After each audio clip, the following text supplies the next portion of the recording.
So yeah, let's do lesson 13. Oh yeah, it only ends at lesson 15.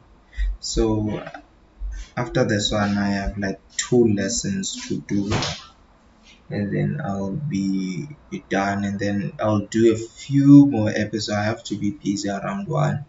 So I'll do a few episodes of week 5, because at least we have 7 lessons. Maybe I might be able to do 1 or 2 or 3. I'll see.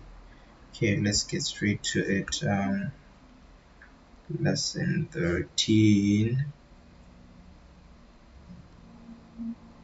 numbers and strings, part 1. In this lesson, we're going to delve a little deeper into strings and numbers. So we are creating another file.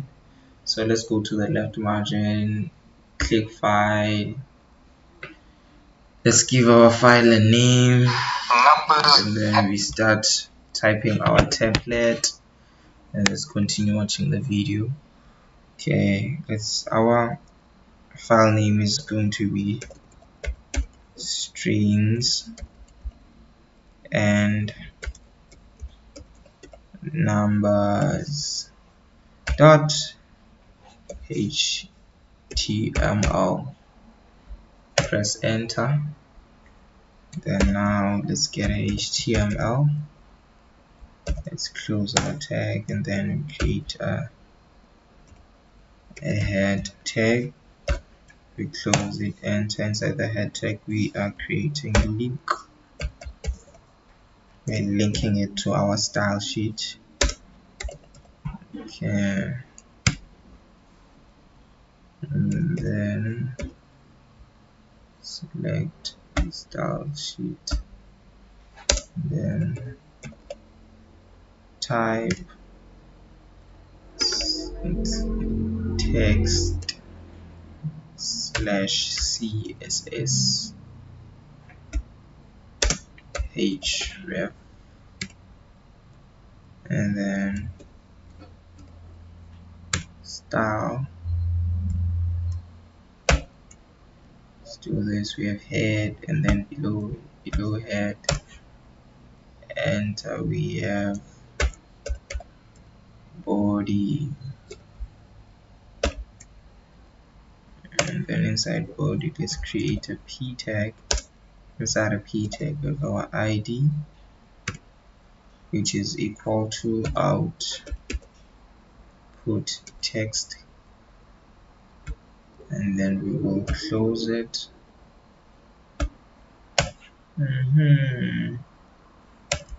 And then we create a script, JavaScript tag. Enter. Let's see, what do we have here? I'll save just in case.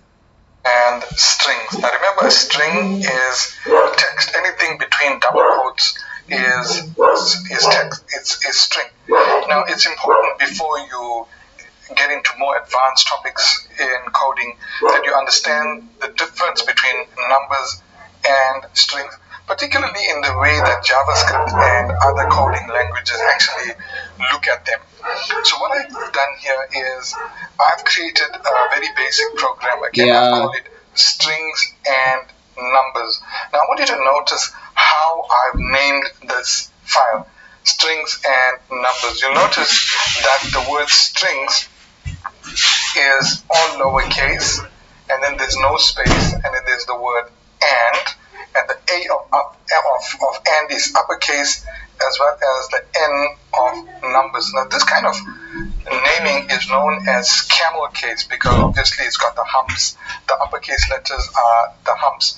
Now typically when we're naming our variables and our files and our functions in any programming language, this is a very good method to use. Obviously you can't use spaces in between the names, because your programming language will return an error, but you can use this camel case. Okay, let's get cracking with our code. Now what we're going to do is, inside this HTML template, you can see it's a very simple template. with a single paragraph with an ID output text, and we've got our script tags. Now I'm not going to make a function. I'm going to work directly inside of the script tags. So we'll start by creating a variable. We're going to call this one text1, and we're going to give it the number or the value 4. Now take a look at this 4. As far as we are concerned as humans, we can understand that this is the number 4. But because it's in double quotes, your programming language, JavaScript or any programming language, will recognize it as a string, as ordinary text. And it will treat it in that way, in a sense that you won't be able to do any mathematical operations on this 4 as you would normally do with the digit 4. Now let's add another string variable, and we'll call it 5. Okay, now let's test what happens when you try to do some mathematical operations with this guy.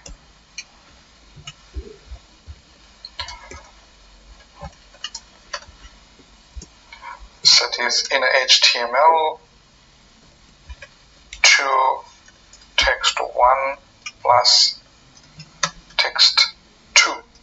Let's save this guy, refresh in our browser, and that's what we get.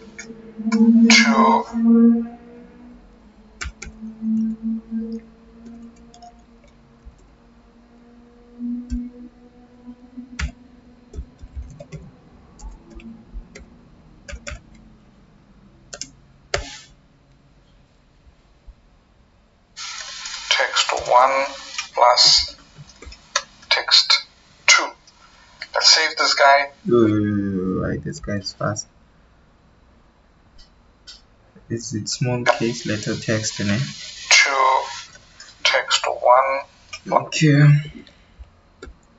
Text1 plus text2. I think we're gonna put a semicolon when we close it. Text2. Exactly. Control save. Let's go to our browser. Now to go to our browser, since we haven't opened it, we'll go straight to file, double click, open. It's loading. It's loading. Did we save it? Let's go save. Text1. Maybe it's because there's a space here. Control S. So we have text1. Okay, let's see output text. What's the problem? Document get element by ID. Oh, I see the problem. You see here we forgot quotation marks, and then we are going to close it with another quotation mark. Yeah, this will do it. And now let's save it. Control S. Let's go to the browser and refresh. Here we go. 4 plus 5. Wait. Let's save this guy, refresh our browser, and nah, on his side it's saying 4 5, which means it didn't add them specifically. So we have also here I'm making so many errors today. Let's remove this equal. It's supposed to be plus here. Shift plus Control S. Let's go save it. Yeah, there we go. That's what we get. It's not 45, it's 4 5. So essentially what JavaScript did was it output 4 and then it output 5. Exactly. And in the same way, if you change these numbers to anything, even if you change it to ordinary text, you'll see that the effect is the same.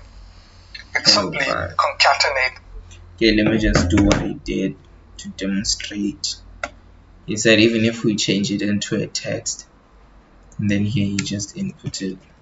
Hello, let's go to the browser. Wait. Hello 5. Those two strings. So JavaScript doesn't recognize this as numbers. Let's put that back to 4. Now let's see what happens when we change the sign. What am I doing? Alright, okay.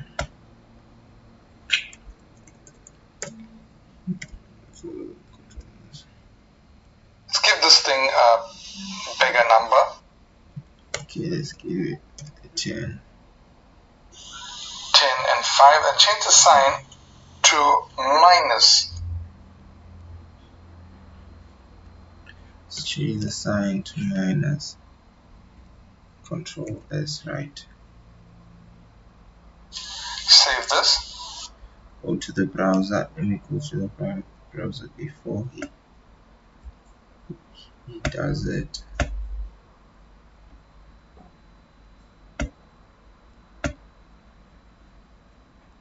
And refresh. What do we have? We have a 5. Let's take a look at this code again.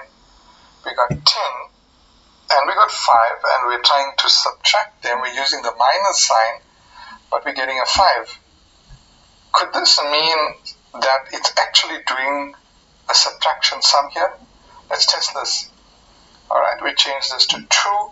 10 minus 2 is 8. Let's see if we get an 8. And yeah.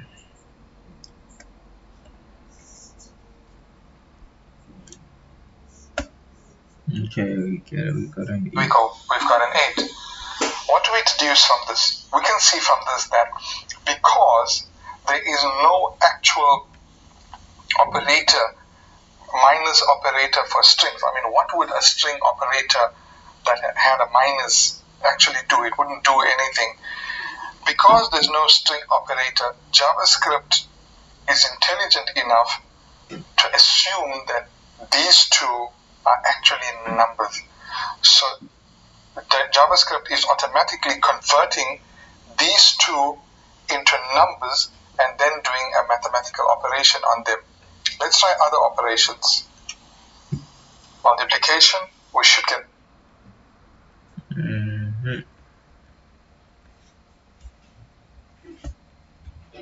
multiplication. Multiplication is a star, guys. In our programming language, you don't put X, you put a star. Okay, the 20, fair enough. Division, and then a division, it's a forward slash. Okay, whoa, what's going on? Take us back to the, and then division. Okay, wait, control Z,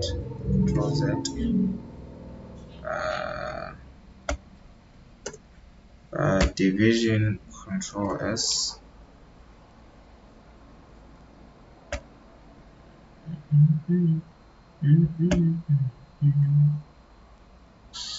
should get a 5. Sure enough, you can see that it's doing mathematical operations right there with these strings. So let's recap what's happening here. When you put in the plus sign, then JavaScript simply concatenates the two strings. And it doesn't do any actual addition. JavaScript treats the two numbers as text. When you put in any of the other signs, minus, multiplication, division, then JavaScript will actually convert those strings into numbers and then do an operation on them. It will do the exact operation that you've requested it to do. Okay, that's it for lesson, I don't even remember, lesson 13. Yeah, I'll see you guys on lesson 14.